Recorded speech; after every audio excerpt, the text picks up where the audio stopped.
Tiga pengumuman penting untuk semua KPM PKH dan BPNT. Nah, kira-kira ada apa ya teman-teman? Ini kata Kemensos. Simak terus. Nah, oke teman-teman, tanpa berlama-lama mari kita langsung pada berita intinya ya. Nah, seperti yang dikutip langsung dari link resmi Kementerian Sosial Republik Indonesia. Nah, di sini ada berita yang berjudul Tindak lanjuti arahan Presiden Prabowo, Kemensos dan BPS bahas pemutakhiran data DTSEN atau Data Tunggal Sosial Ekonomi Nasional. Nah, seperti apa ya teman-teman informasi terkait pemutakhiran data DTKS menjadi DTSE? Mari kita baca sama-sama. Kementerian Sosial atau Kemensos menggelar pertemuan dengan Badan Pusat Statistik atau BPS di kantor BPS pada hari Selasa kemarin tanggal 21 Januari 2025. Membahas tata kelola pemutakhiran data penerima bantuan sosial dalam Data Tunggal Sosial Ekonomi Nasional.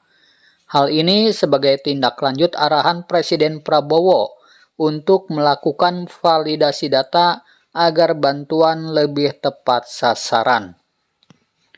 Kepada BPS, Menteri Sosial Saifullah Yusuf yang akrab disapa Gus Ipul menuturkan arahan Presiden Prabowo tersebut berpijak pada survei Litbang Kompas terhadap kepuasan masyarakat dalam 100 hari pemerintahan Prabowo Gibran. Dalam survei tersebut, 80,9% responden menyatakan puas dan 19,1% menyatakan tidak puas. Para responden yang tidak puas belakangan terungkap memiliki 3 alasan. Alasan pertama, karena bansos yang tidak tepat sasaran sebesar 29,2%. Kemudian alasan kedua, karena ekonomi belum stabil atau sulit mendapatkan pekerjaan sebesar 19,5%, dan alasan ketiga adalah harga kebutuhan pokok atau sembako yang masih mahal sebesar 17,1%. Maka itu kemudian Presiden minta untuk melakukan validasi data, dan yang diberi tanggung jawab adalah BPS sebagai lembaga yang paling tepat agar bantuan tepat sasaran, kata Gus Ipul. Menurut Gus Ipul, setelah mendapatkan data dari BPS, pemutakhiran data menjadi hal yang harus dipertimbangkan. Hal ini dikarenakan data bersifat dinamis, sehingga diperlukan semacam mekanisme untuk mengelola dinamika tersebut. Gus Ipul memaparkan 2 mekanisme pemutakhiran data penerima bantuan sosial yang dapat dijadikan masukan kepada BPS. Ada 2 jalur, yaitu formal dan partisipasi. Jalur formal melalui RT, RW, musyawarah desa, dinas sosial kabupaten atau kota diperkuat dengan pendamping PKH, ditetapkan oleh bupati atau wali kota dan masuk ke DTSEN. Sementara untuk jalur partisipasi Kemensos, Kemensos menyediakan saluran usul sanggah melalui aplikasi Cek Bansos, lalu diverifikasi dan divalidasi oleh pendamping PKH, musyawarah desa atau kelurahan, dinas sosial dan masuk ke Pusdatin atau Pusat Data Informasi.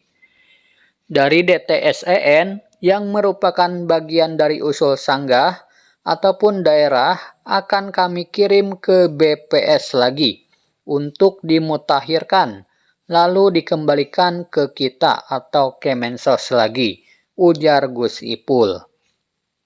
Selain jalur mekanisme pemutakhiran data, Gus Ipul juga mengatakan terkait jangka waktu pemutakhirannya. Bantuan sosial yang disalurkan per 3 bulan diharapkan DTSEN dapat dijadikan acuan dalam penyaluran bantuan pada triwulan kedua di tahun ini. Selain jangka waktu pemutakhiran data, Kemensos juga akan mengadopsi perankingan data dari BPS terkait kriteria fakir miskin dan penerima bantuan, termasuk juga kriteria untuk dilakukan graduasi KPM atau mengeluarkan dari penerima bantuan. Pasca dilakukan pemadanan dan perankingan DTSEN, akan adanya exclusion error, inclusion error, dan on demand.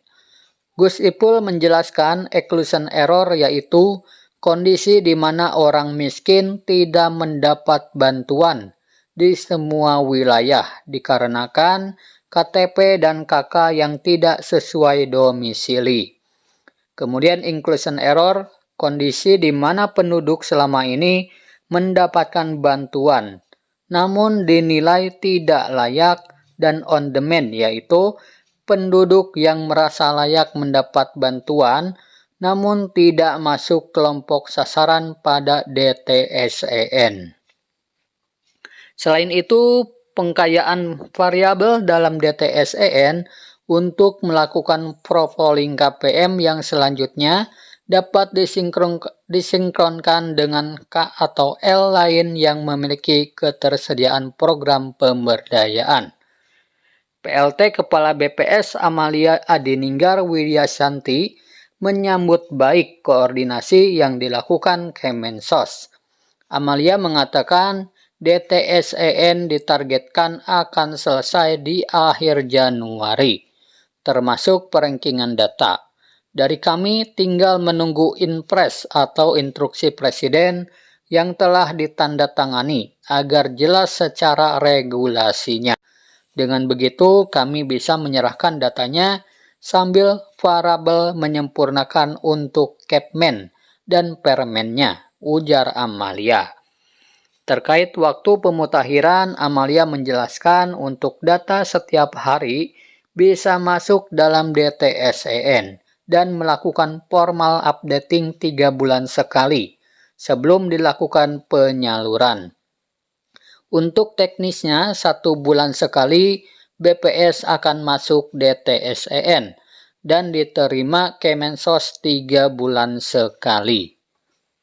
Amalia juga mengatakan bahwa BPS akan siap melakukan pendampingan pada saat verifikasi dan validasi di kabupaten atau kota, sehingga sebelum masuk DTSEN agar dilakukan cleaning oleh daerah, kata Amalia.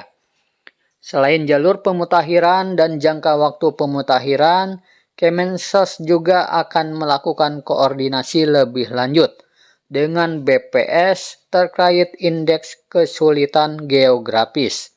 Menurut hasil hitung BPS, daerah dengan kesulitan geografis memiliki angka kemiskinan yang relatif tinggi. Hal tersebut dilakukan terkait kebutuhan salur bantuan sosial.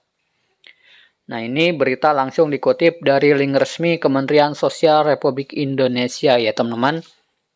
Nah, jadi untuk pencairan bantuan sosial di tahap kedua dan seterusnya akan memakai data baru ya teman-teman, yaitu data DTSEN atau data tunggal sosial ekonomi nasional.